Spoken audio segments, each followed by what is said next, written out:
أيضا تقدمه في مرحلة تجهيز الطيور للتزاوج، فهو يساعد في تجهيز طائرك للتزاوج.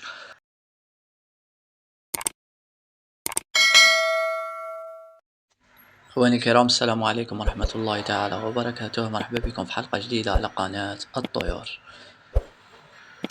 فيتامين طبيعي لرفع الصوت.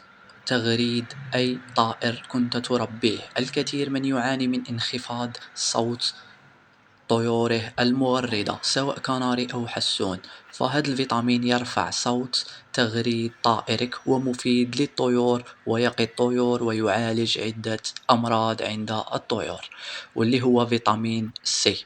خاصة مفيد في فصل الشتاء، مفيد في مرحلة التزاوج، ومفيد في مرحلة غيار الريش. يقدم لجميع أنواع الطيور، فهو كما قلنا مفيد للطيور. نقوم بعصر حبة برتقال كما تلاحظوا في الفيديو.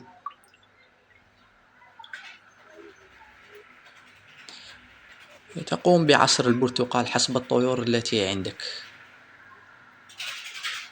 لأنك لن تملأ كامل المشربية بعصير البرتقال.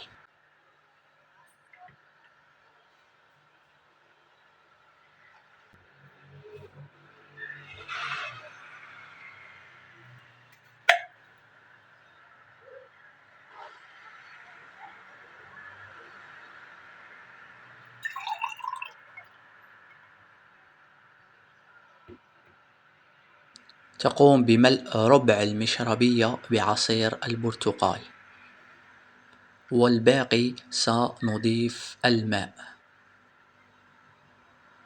كما تلاحظوا.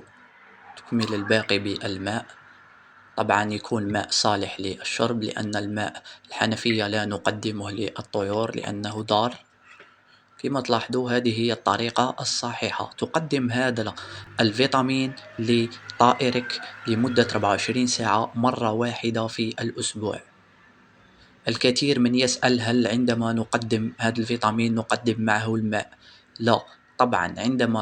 عندما تقدم أي دواء للطائر أو أي فيتامين أو أي محفز للتزاوج تقدمه لوحده، يعني تقدم فقط هذه المشربية، لا تضيف معها مشربية أخرى بها الماء.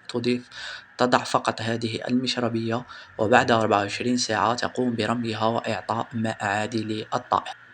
نقدمه مرة واحدة في الأسبوع للطيور.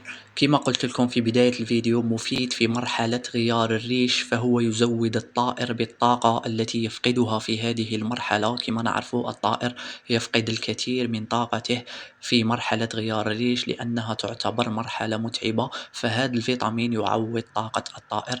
أيضا تقدمه في مرحلة تجهيز الطيور للتزاوج، فهو يساعد في تجهيز طائرك للتزاوج.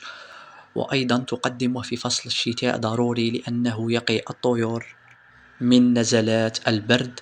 وأيضا تقدمه لطيورك التي لديها تغريد ضعيف، فهو يساعد في رفع صوت تغريد الكناري والحسون وجميع أنواع الطيور.